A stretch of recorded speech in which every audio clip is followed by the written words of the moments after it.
Dear students, आज हम लोग एसएससी सीजीएल के इंग्लिश लैंग्वेज का 20th पेपर ले रहे हैं।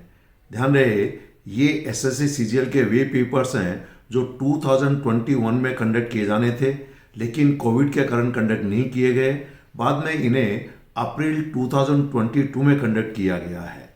इन पेपर के डिटेल सॉल्यूशन देखने से आने वाले टाइम में आप जो भी एसएससी सीजीएल के पेपर दे रहे हैं उनके इंग्लिश लैंग्वेज के पेपर को सॉल्व करने में काफ़ी हेल्प मिलेगी। साथ में आपको ये पता चल जाएगा कि ग्रामर में किस लेवल के क्वेश्चंस पूछे जाते हैं, vocab, idiom phrases, antonym, synonym, even one word substitutes में किस तरीके के और किस लेवल के वर्ड्स होते हैं, उन सब का आपको डिटेल्ड आइडिया हो जाएगा। तो आइए आज हम लोग एसएससी सीजीएल 2021 जो 21 अप्रैल 2022 को आफ्टरनून शिफ्ट में कंडक्ट किया गया था इंग्लिश लैंग्वेज का पेपर, उसे हम लोग यहाँ पर सोल्व कर रहे हैं। पहला क्वेश्चन ग्रामर से रिलेटेड है और एक सेंटेंस को 4 पार्ट में डिवाइड किया गया है। सेंटेंस है, I do not like to read these kind of novels. तो देखिए, देखते आपको थर्ड पार्ट में एरर का आभास हो जाना चाहिए, क्योंकि दीज जो है वो प्लूरल है यहाँ पर और नॉवेल्स भी प्लूरल है। तो ये जो काइंड दिया हुआ है इसके अंदर हमको एस जोड़ना चाहिए, तो एरर है बी पार्ट में होना चाहिए दीज काइंड्स ऑफ नॉवेल्स। अगला क्वेश्चन एक ईडियम से रिलेटेड है और ईडियम है फीस्ट वंस आइज ऑन। तो देखिए, ये वर्ब के रूप में यूज हुआ है टू फीस्ट। ठीक, इसका मीनिंग ये है कि बहुत हंसी खुशी और आनंद मोहित या मोहित होकर किसी चीज को लगातार देखते रहना, यानी अपनी आंखों को आप फिस्ट दे रहे हैं, यानी पार्टी दे रहे हैं एक तरीके से। कोई भी सुंदर दृश्य हो सकता है, कोई भी है ना ब्यूटीफुल चीज को देखकर आप बहुत प्लेजर के साथ, तो ये एक ही है to gaze at something with pleasure. Gaze का मतलब होता है किसी चीज को बहुत ध्यान से घूर कर टकटकी लगाकर देखना, वो भी किसे आनंद के साथ। ठीक, तो इसका जो मीनिंग है इस इडियम का वो है कि किसी भी चीज को, सुंदर चीज को खास तौर से मोहित होकर टकटकी लगाकर देखते रहना। अगला क्वेश्चन आ जाइए, ये एक वोकैब से रिलेटेड है, सिनोनिम पूछा गया एक शब्द का और ये शब्द है लिविड। अब लिविड हो सकता है कि अधिकांश लोगों ने नहीं सुना हो, लेकिन जिन स्टूडेंट से हमारी युवाम की हाई लेवल वोकैब की बुक पढ़ी है, साथ में हमारे जो हाई लेवल वोकैब की बुक के जो रिकॉर्डेड वीडियो कोर्स हैं एंटोनिम्स एंड सिनोनिम्स के, जिनमें ई बुक के रूप में आपको पूरा मटेरियल भी मिलता है और हार्ड कॉपी में हाई लेवल वोकैब बुक भी अवेलेबल है। इस एडवांस लेवल वर्ड्स आपको उस बुक में मिलेंगे। लिविड का मतलब होता है एक्सट्रीमली एंग्री, यानी अत्यधिक नाराज, गुस्सा, एक्सट्रीमली एंग्री। तो ये एंग्री से रिलेटेड हो गया।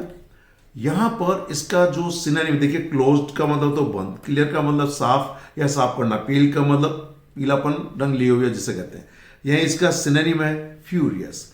इसका नाउन होता है फ्यूरी, क्रोध, और फ्यूरियस जो अत्यधिक क्रोध में हो, एकदम आग बबूला हो गया हो जिसे कहना चाहिए। ठीक, तो ये लिविड का सिनोनिम जो है वो फ्यूरियस है। ओके, अगला क्वेश्चन वॉइस से रिलेटेड है। आपको एक सेंटेंस पैसिव वॉइस में दिया गया है जिसे आपको एक्टिव वॉइस में बनाना है। सेंटेंस है, tall promises were being made by each promoter. अब यहां पर देखिए, सेंटेंस का सब्जेक्ट है टॉल प्रोमिसेस, ये रिसीवर ऑफ द वो एक्शन है और ये पास्ट कंटिन्यूअस का पैसिव वॉइस है। देखिए, वर बीइंग मेड। जब इसे एक्टिव वॉइस में बनाएंगे तो सब्जेक्ट के अकॉर्डिंग वॉज वर लगाकर मेड को मेकिंग करना पड़ेगा। ठीक है, तो बेसिकली ये सब्जेक्ट, और चूंकि ये बाई ईच, तो ईच प्रमोटर सब्जेक्ट बनेगा। तो आपका सेंटेंस वही होगा जिसमें वॉज मेकिंग दिया गया हो और ईच प्रमोटर को सब्जेक्ट बनाया गया हो। टॉल प्रोमिसेस जो है वो ऑब्जेक्ट हो जाएगा। तो देखिए, पहला सेंटेंस अगर टेंस देखें तो ये गलत टेंस है, ये परफेक्ट कंटिन्यूअस टेंस है, प्रेजेंट परफेक्ट कंटिन्यूअस टेंस है, जबकि ये तो पास्ट कंटिन्यूअस में है। ये प्रेजेंट परफेक्ट में दे दिया गया जो गलत है, ये पास्ट इंडेफिनिट में दे दिया, ये भी गलत है। वॉज मेकिंग एक ही इसमें है, ये सही है। ईच प्रमोटर को सब्जेक्ट बना दिया गया है, टॉल प्रोमिसेस को इस मेकिंग का ऑब्जेक्ट यहाँ पे बना दिया गया है और टेंस के हिसाब से वॉज मेकिंग होना चाहिए। तो यहाँ पर डी आपका सही आंसर है। आइए अगला क्वेश्चन देखते हैं। और अगला फिर एक ये ग्रामर से रिलेटेड है। सेंटेंस के एक पार्ट को बोल्ड करके दिया गया है। क्या करके दिया गया है? बोल्ड करके दिया गया है। ये ग्रामेटिकली इनकरेक्ट हो सकता है। अगर ये गलत है तो इसका सब्स्टिट्यूट क्या होगा, और अगर ये सही है तो नो इंप्रूवमेंट रिक्वायर्ड, यह आपको आंसर देना है। सेंटेंस है you are so far the bright student in the class. तो देखिए कहना ये चाह रहे हैं बेसिकली कि आप इस क्लास में जो बाकी स्टूडेंट्स हैं उनको देखें तो आप उनसे कहीं ज़्यादा ब्राइट हैं, आप कहीं ज़्यादा उनसे इंटेलिजेंट हैं। तो ध्यान दीजिए इसके लिए एडवर्ब के रूप में बाई फार का यूज होता है। बाई फार का मतलब होता है एक ग्रेट अमाउंट। और ध्यान दीजिए ये एडवर्ब का इन बाई फार के बाद हमेशा किसी भी एडजेक्टिव की या तो कंपैरेटिव डिग्री आना चाहिए, कंपैरेटिव है तो, या फिर इसकी सुपरलेटिव डिग्री आना चाहिए। क्या आना चाहिए? Superlative degree. यहां पर आपका सी ऑप्शन सही है, by for the brightest student in the class. क्या आप इस क्लास में बाकी अन्य स्टूडेंट्स जो हैं उनके देखें तो उनकी तुलना में बाई ए ग्रेट अमाउंट, यानी आप बहुत ज्यादा ब्राइटेस्ट हैं। तो हमेशा याद रखिए बाई फार का मीनिंग क्या है। इसका मतलब है कि बाई ए ग्रेट अमाउंट। दूसरा, इस बाई फार ये एडवर्ब का काम करता है। इसके साथ जो भी एडजेक्टिव आएगा उस एडजेक्टिव के या तो आपको कंपैरेटिव डिग्री लगानी है या फिर सुपरलेटिव डिग्री लगानी है। क्लियर? तो यहां पर सी पार्ट ऑप्शन है। अगला क्वेश्चन आपका फिल इन द ब्लैंक से रिलेटेड है। सेंटेंस है can you arrange for the consignment delivered on Monday. Clear? क्या आप जो कंसाइनमेंट मंडे को डिलीवर होना है उसकी व्यवस्था कर सकते हैं? तो ध्यान दीजिए ये डिलीवर्ड ये पैसिव वॉइस में होना चाहिए, किसी के द्वारा डिलीवर किया जाना है। तो इन्फिनेटिव का जो होगा वो टू भी यहां पर आना चाहिए पैसिव वॉइस के हिसाब से। So can you arrange for the consignment to be delivered on Monday. क्यों?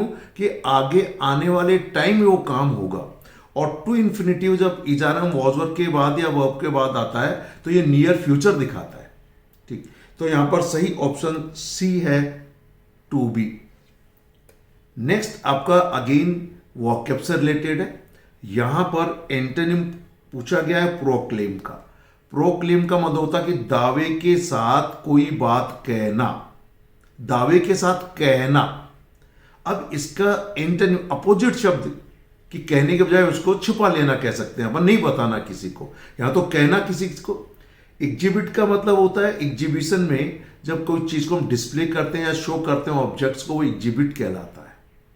इवेंट्स का मतलब ही कोई अपनी फीलिंग्स का प्रदर्शन करना, अपनी फीलिंग्स को शो करना, जैसे to events interest in something. Thank you very much for evincing your interest in our recorded course. तो रिकॉर्डेड कोर्स में इंटरेस्ट इवेंट्स करने के लिए, दिखाने के लिए आपको धन्यवाद। कंसील का मतलब होता है छिपाना। तो इस प्रोक्लेम का एंटोनिम जो होगा यहां तो बताना और यहां छिपाना। अनाउंस का मतलब तो घोषणा करना होता है, तो वो ऑलमोस्ट बताना जैसा ही हो गया, मतलब प्रोक्लेम का ही सिनोनिम जैसा हो गया। तो यहां पर जो प्रोक्लेम का एंटोनिम जो होगा वो होगा कंसील। ठीक, आगे आपको 4 जम्बल्ड सेंटेंस दिए गए हैं, जम्बल्ड सेंटेंस दिए गए।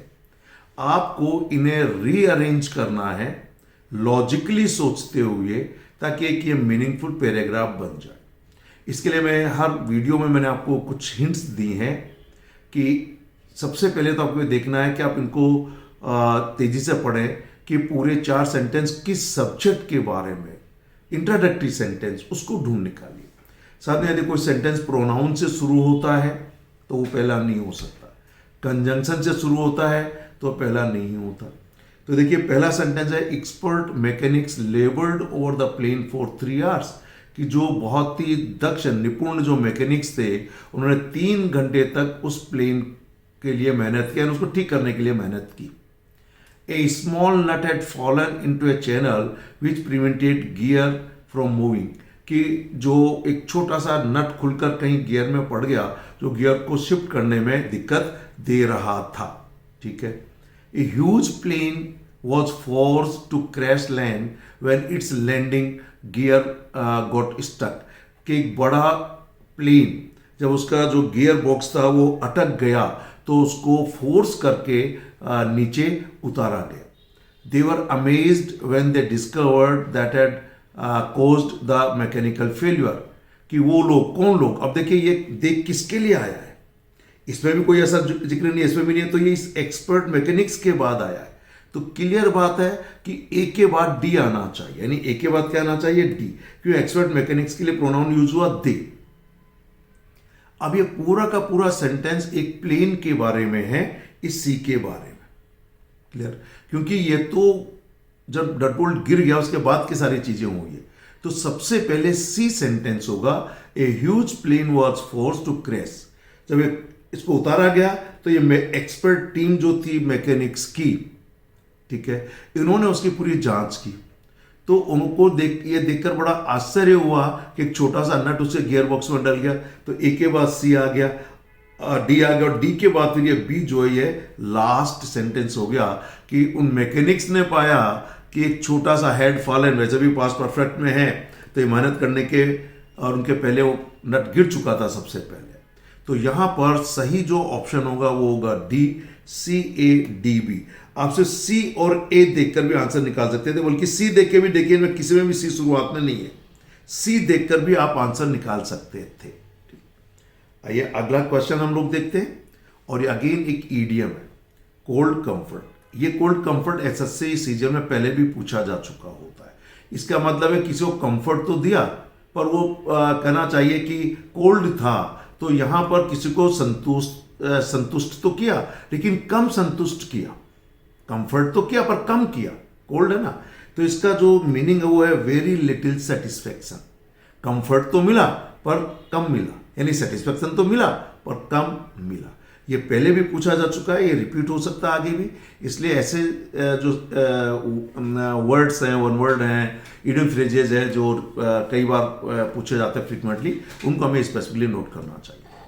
अगला देखिए, एम्यूजमेंट का सिनोनिम पूछा गया है. एम्यूजमेंट का मतलब क्या होता है, आनंद, मनोरंजन, जो भी कहें, खुशी. तो इसका तो जो सिनोनिम है वो देखते हैं आप क्या कह देंगे, प्लेजर. बाकी देखिए, ग्लूम का मतलब तो उदासी जिसे कहते हैं, बोर्डम का मतलब भी बोरियत जिसे कहना चाहिए, एकदम से बेरुख. डिस्पेयर का मतलब भी लॉस ऑफ होप यानी निराशा. तो यहां पर जो आंसर है वो है प्लेजर यानी ए. अगला देखिए, आपको फिर एक वन वर्ड सब्स्टिट्यूट पूछा गया है, और ये पॉलिसी ऑफ रेशियल डिस्क्रिमिनेशन की जो रंग भेद की जो पॉलिसी है उसे कहते हैं. सबसे पहले जहां गांधी जी साउथ अफ्रीका गए थे वहां पर यह रंग भेद की एक सिस्टम था कि वहां जो गोरे लोग थे उनके लिए अलग स्कूल होता था, अलग बैठने की जगह होती थी, जो काले रंग के थे उनको अलग रखा जाता था. इसका वन वर्ड जो शब्द है वो है अपार्थाइड. अब इसका प्रोनाउंसिएशन पे ध्यान दीजिए. इसके कुछ लोग बोलते हैं अपार्थीड, अपार्थीड नहीं है, अपार्थियड भी नहीं है, ये है अपार. इसके दो प्रोनाउंसिएशन है, एक तो है अपार्थाइड. ये मान लीजिए एच जो है ना ये साइलेंट है और ये डी का प्रोनाउंसिएशन टे, या फिर ये होता अपार्टेट, अपार्टेट. बाकी नॉन अलाइनमेंट, डिप्लोमेसी, कॉमनवेल्थ, कोई भी इसका सही इसका मीनिंग नहीं है. ये एक तरीके से ऐसी पॉलिसी जिसके तहत शरीर के रंग के आधार पर, गोरे और काले के आधार पर अलग अलग स्कूल, अलग बैठने की जगह, अलग अलग रेस्टोरेंट, इस तरह के अलग अलग कॉलोनीज और रहने की जगह हुआ करती थी. अगला सेंटेंस आपका एक डायरेक्ट स्पीच में है, इसे हमें इनडायरेक्ट स्पीच में बदलना है. रिपोर्टिंग वर्ब पास्ट में है और रिपोर्टेड स्पीच प्रेजेंट इंडेफिनिट में इंट्रोगेटिव सेंटेंस में डू से शुरू हुआ है. जब reported speech yes no question से शुरू होता है तो कंजंक्शन के रूप में इफ या वेदर का यूज करते हैं. तो इन सब के अंदर हमने इफ का यूज इनमें किया हुआ. जैसे जिसमें नहीं है वो आउट कर दीजिए, जैसे ये डी आउट कर दीजिए आप. यहाँ इफ है, यहाँ इफ है, यहाँ इफ है, और ये दैट इफ हो गया तो ये दोनों एक साथ होगा नहीं, इसलिए इसको भी आउट कर दीजिए. केवल दो बचे. अब आपका जो सेंटेंस है ये आज का टू नहीं आएगा, ये देखिए भी आउट कर दीजिए. एक ही बचा सी. और अगर टेंस क्लियर करना है तो फिर यह है कि डू यू ऑन, और इसे पास्ट इंडेफिनिट में चेंज करना होगा क्योंकि रिपोर्टिंग वर्ब किस में, पास्ट में. तो प्रेजेंट इंडेफिनिट पास्ट इंडेफिनिट में हो जाएगा। तो सी ऑप्शन यहां पर सही है। नेक्स्ट आ जाइए, आपका ग्रामर से रिलेटेड है। एक सेंटेंस को 4 पार्ट में डिवाइड किया गया है, एक पार्ट में गलती है और सेंटेंस है शैल वी गो यानी रिक्वेस्ट है shall we go for walking in the park. तो देखिए गो फॉर ए वॉक होता है, तो ये जिस भी पार्ट में ये वाला डी आपका आंसर है। अगला देखिए, अगेन क्वेश्चन आपका एक्टिव पैसिव से रिलेटेड है।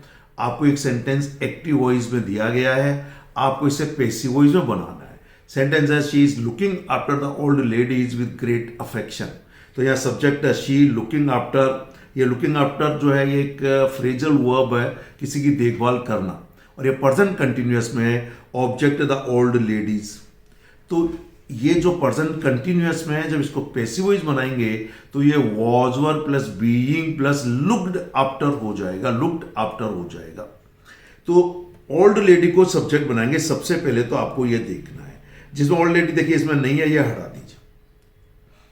फिर ये प्रेजेंट में है तो प्रेजेंट कंटिन्यूअस का पैसिव वॉइस बनेगा, होना चाहिए आर बीइंग लुक्ड आफ्टर। केवल डी में है, यहां पर तो आर लुक्ड है, यहां पर वर लुक्ड है। ये तो कंटिन्यूअस में होना चाहिए था, ये प्रेजेंट इंडेफिनिट में बना दिया, ये पास्ट इंडेफिनिट में बना दिया। डी ऑप्शन यहां पर सही है। अगला क्वेश्चन देखिए, अगेन ग्रामर से रिलेटेड है। एक पार्ट को बोल्ड किया गया है, वो गलत हो सकता है, गलत है तो कौन सा ऑप्शन होगा, सही है तो नो इंप्रूवमेंट वाला ऑप्शन देना है। सेंटेंस है we had to undergo a great many difficulties. हमको बहुत बड़ी मुसीबतों से गुजरना पड़ा। सो देखिए ग्रेट मैनी डिफिकल्टीज यहां पर सही है, इसलिए यहां ए आंसर होगा, नो इंप्रूवमेंट।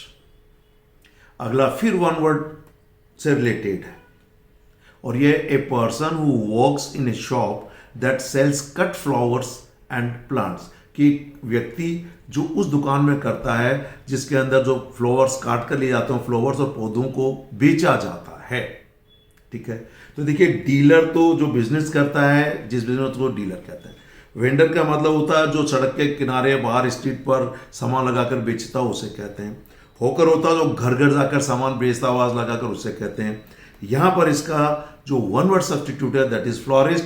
फ्लोरिस्ट का मतलब कोई व्यक्ति जो या तो फूल या पौधे बेचने की दुकान में काम करता है, या उसका वो ओनर है, या उसका बिजनेस करता है, तो वो फ्लोरिस्ट कहलाता है। ओके, आइए नेक्स्ट क्वेश्चन है इनकरेक्टली स्पेल्ड वर्ड।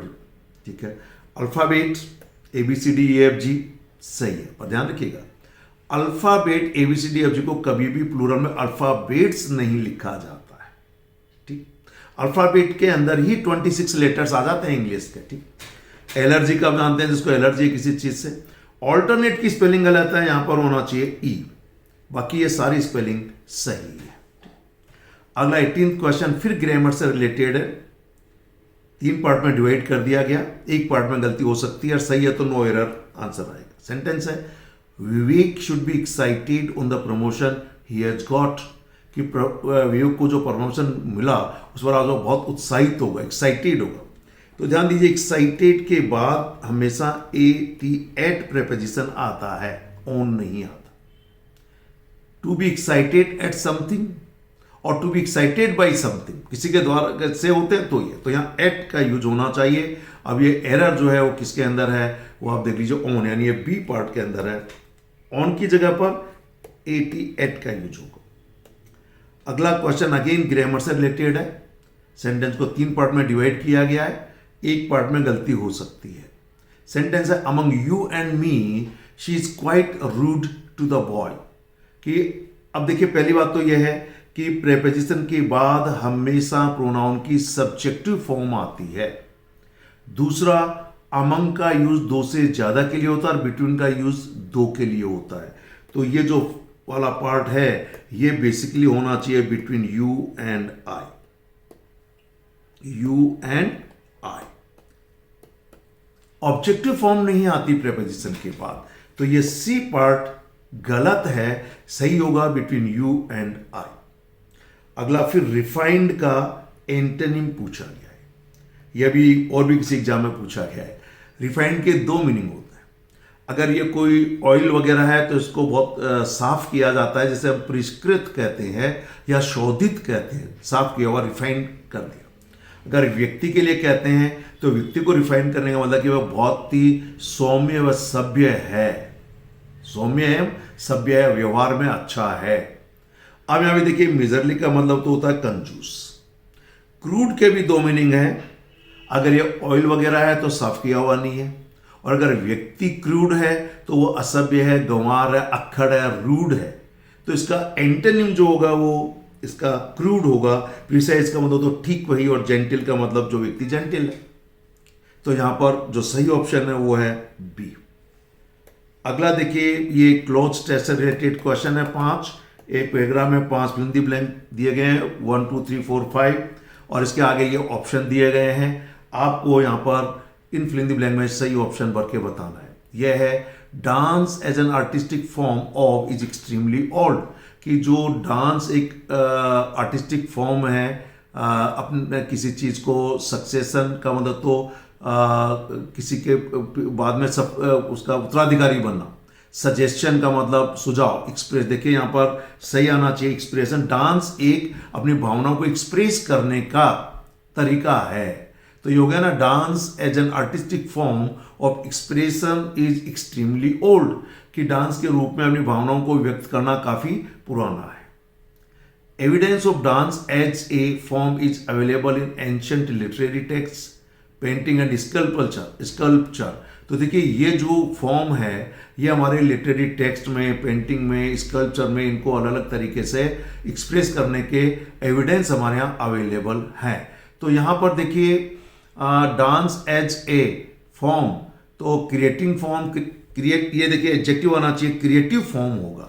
एक बहुत ही रचनात्मक फॉर्म है डांस, जो हमारे एंशिएंट पुराने जितने लिटरेरी टेक्स्ट वगैरह में दर्शाया गया है। Of the dance forms trace their roots to the of movement codified in the नाट्य शास्त्र by भरत मुनि।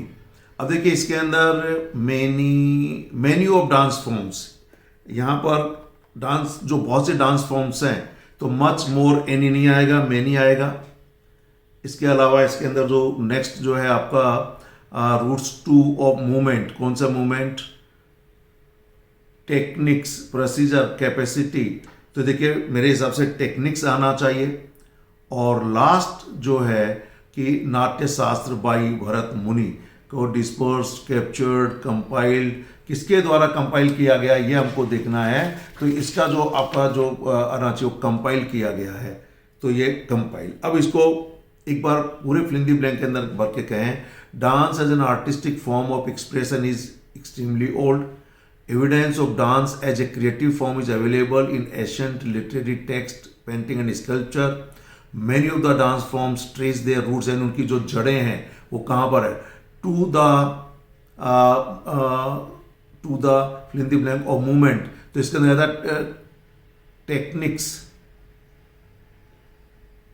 टेक्निक्स ऑफ मूवमेंट कोडिफाइड, बिल्कुल नाट्य शास्त्र, कंपाइल्ड बाय मुनि, तो ये कंपाइल्ड किया जाएगा। ये था आपका एसएससी सीजीएल का 20th पेपर, जो 2021 में होना था, लेकिन कोविड के कारण 2022 अप्रैल में कंडक्ट किया गया। ये 20 पेपर हैं, टोटल 21 पेपर हुए थे। नेक्स्ट आपको 21 नंबर पेपर और मिलेगा, और ये 21 के पेपर जो अप्रैल 2022 में कंडक्ट किए इंग्लिश लैंग्वेज के डिटेल सॉल्यूशन। मुझे आशा है जो भी एसएससी के एग्जाम देने आप जा रहे हैं विद्यार्थी, उनके लिए ये पेपर्स देखना, इनका सॉल्यूशन देखना काफ़ी हेल्पफुल होगा। Thank you very much, have a nice day.